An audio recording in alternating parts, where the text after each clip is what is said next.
Joe vlogs. Welcome to Jo vlogs. Welcome.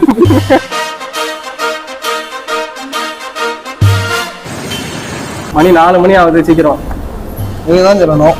இன்னும் 2 பிரியாணி, ஒரு நம்ம சிக்கன் பிரியாணி, ஒரு நூடுல்ஸ்.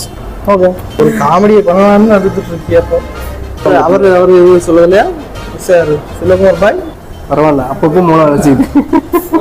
இது மாட்டீங்களா ப்ரோ? கூலிங் வாட்டர் இல்லையா ப்ரோ? 50 ரூபா பில் போடுவாங்க, வேணுமா?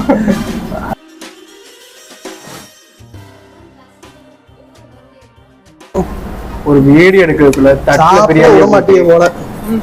ஒரு பிரியாணி கடைக்குன்னு வந்தா அந்த போட்டோ எடுத்து ஸ்டேட்டஸ் போடாம நீ எடுப்பா சாசனம் அப்படி மட்டும் சரியில்லை வைப்பா. பார்க்கும்போது பிரியாணி நிறைய இருந்துச்சு. உள்ள சட்டியை காட்டுங்க, லைட் அப்படி காட்டுங்க. பாதி சட்டி தான் இருக்கு.